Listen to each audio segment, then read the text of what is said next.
안녕하세요. 다양한 부동산 정보로 인사드리는 스타일공 인중개사 최영진입니다. 오늘은 LH 전세임대에 대해서 설명드리겠습니다. 일반적으로 LH 같은 경우 많은 중개사무소에서 다루고 있지 않아요. 복잡하다고 생각이 들 수도 있고 또 집주인분들도 LH 계약을 별로 선호하지 않는 주인분들이 계십니다. 그러나 LH 전세 물건을 찾는 손님들은 많이 있고 LH 가능한 매물들을 확보하려면 LH에 대해 정확히 알아야 할 것입니다.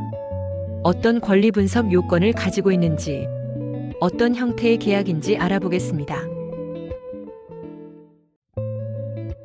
우선은 LH 같은 경우는 일반적으로 전세 대출인 버팀목 전세 대출이나 중기청 대출 아니면 일반 은행 대출이라 하는 은행 대출과는 좀 성격이 다릅니다.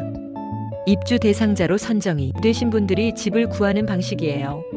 그리고 LH주택공사가 임대인과 계약을 하고 그 다음에 입주자한테 전대하는 방식이에요.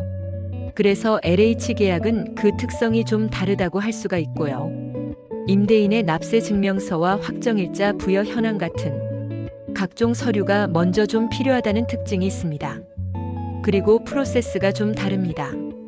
그냥 우리끼리 계약서 쓰고 심사를 넣는 게 아니라 계약을 하고 싶다면 계약 전에 사전 권리 분석 신청부터 해야 합니다. LH가 선정한 법무법인에서 집을 권리 분석합니다. 그 법무사의 각종 서류를 지참해가지고 신청서를 접수를 하고요. 그리고 한 일주일에서 10일 정도 후에 승인이 나거나 반려가 되거나 결과가 나옵니다. 그럼 결과가 승인이 되면은 이 담당 법무법인에서 나오는 법무사분과 같이 계약을 체결을 하게 됩니다. 계약할 때 부동산 사무실에서 담당 법무사님 입주자 임대인 같이 계약을 작성을 하게 되고요. 그리고 잔금일에 대출금이 임대인한테 직접 입금이 되는 거는 동일합니다. 프로세스가 다르다는 점이 좀 특징이고요. 그리고 또 하나 특징으로는 입주 대상자는 10년에 한 번씩 도배장판을 최대 한 50만 원 정도 면적에 비례해서 지원해 줍니다. 그 다음에 또 어떤 특징이 있냐면 다중주택은 신청이 불가합니다. LH 같은 경우는 위반 건축물인 경우에 해당 부분이 위반이 아니면 가능합니다. 예를 들어서 다가구 주택이 옥상 때문에 위반일 때 3층에 들어간다면 대출 승인이 그것 때문에 안 나오지는 않습니다. SH는 불가능하다는 점 참고로 알아주시면 되고요. SH와 LH는 완전히 다릅니다. SH는 서울주택도시공사이고요. LH는 전국을 관할하는 한국토지주택공사예요. 아무래도 전국적으로 통용되는 게 LH라서 대상자가 훨씬 많습니다. 그리고 임차인의 중개보수가 입주자의 보증금 지원 한도액만큼 지원이 됩니다. 청년 주거 취약 유형이나 신혼부부나 다 그 지원 한도액이 다른데요.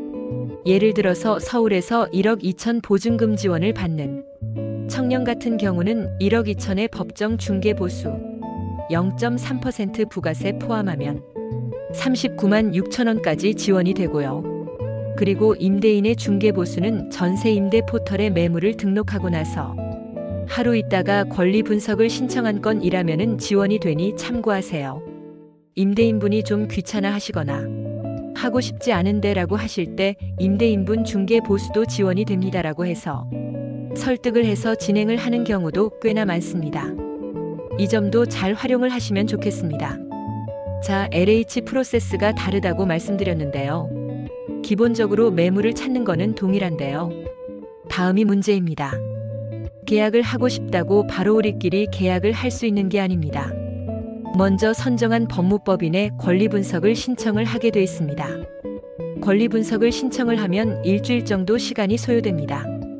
일주일 이후에 결과가 나오면 그때 계약일을 잡습니다. 임대인 그리고 입주자, 계약 사무장 공인중개사 4명이서 계약을 진행하고 5주에서 6주 정도의 여유 기간 후에 잔금이 진행됩니다. LH 유형이 크게 3가지가 있습니다. 첫 번째는 청년 유형이 있고요. 그 다음에 두 번째는 주거 취약이나 긴급 주거 지원이 필요하신 분들, 고령 자유형 장애인 유형들이 있고요. 마지막 세 번째는 신혼부부 유형이 있습니다. 지원금은 서울특별시 기준으로 말씀을 드리면 청년 유형 같은 경우는 1억 2천만 원까지 지원이 되는데 그 중에서 자기 부담금이 100만 원에서 300만 원 정도 순위별로 선정됩니다. 그리고 주거취약 비주택 거주자 같은 유형은 1억 3천까지 지원이 되고 있습니다. 자기 부담금은 선정 유형별로 최소 50만 원 또는 2%부터 5% 유형이 있습니다. 그리고 신혼부부 같은 경우는 1억 4,500만 원까지 지원되는 신혼부부의 유형이 있고 2억 4천만 원까지 지원되는 신혼부부의 유형이 있습니다. 일반적으로 자기 부담금이 좀 적습니다. 그래서 임대인분들께도 잘 설명을 드리고 진행을 하시는 게 좋습니다.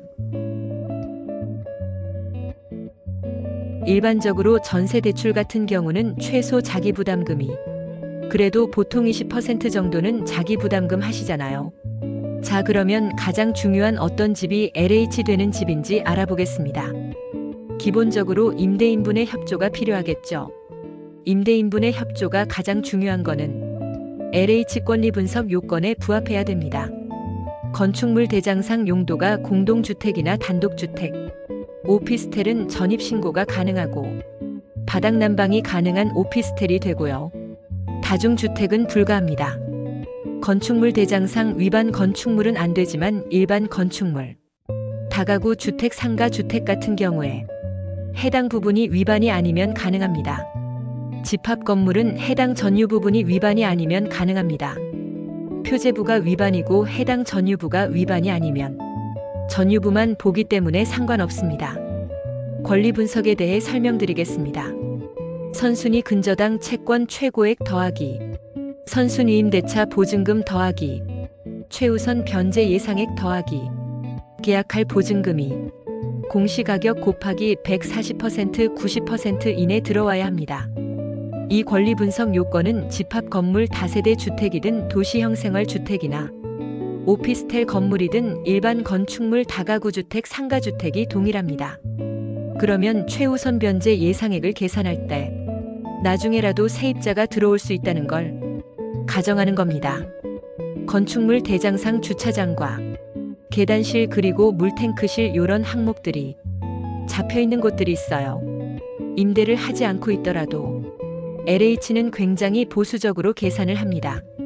권리 분석을 접수하는 데 있어서 그냥 권리 분석 신청서만 접수하면 안 되고 필요 서류가 있습니다. 기본적으로 신청서, 다가구 주택 같은 일반 건축물인 경우에는 선순위 임대차 확인서, 거기에 만약에 이제 상가주택이다면 근생 부분에 보증금까지 확인하셔서 적으셔야 되고요. 그 다음에 건축물 대장, 건물 등기부 등본, 일반 건축물은 토지 등기부 등본도 필요합니다. 그 다음에 입주자 관련된 서류는 기본적으로 주민등록 등본과 가족관계 증명서 상세, 그리고 해당하는 경우 차상 위계층 증명서나 수급자 증명서입니다. 임대인 서류는 공동명의이시면 공동인분들 것 다 필요합니다. 등기부등본, 국세, 지방세, 납세 증명서, 그리고 확정일자 부여 현황입니다. 집주인분이 힘드시다면 신분증사본과 도장 가지고 중개사님이 대신 발급받을 수 있습니다. 이렇게 서류를 준비하셔서 권리분석 신청하셔서 승인되면 계약하고서 기존 이사하는 것과 똑같이 진행하면 됩니다. 허그, HF 등 은행 대출도 전세 사기 때문에 굉장히 어려워지고 보증보험도 복잡하기 때문에 또 하나의 방법인 LH도 잘 활용하시면 좋을 것 같습니다. 지금까지 스타일 공인중개사 최영진이었습니다. 감사합니다.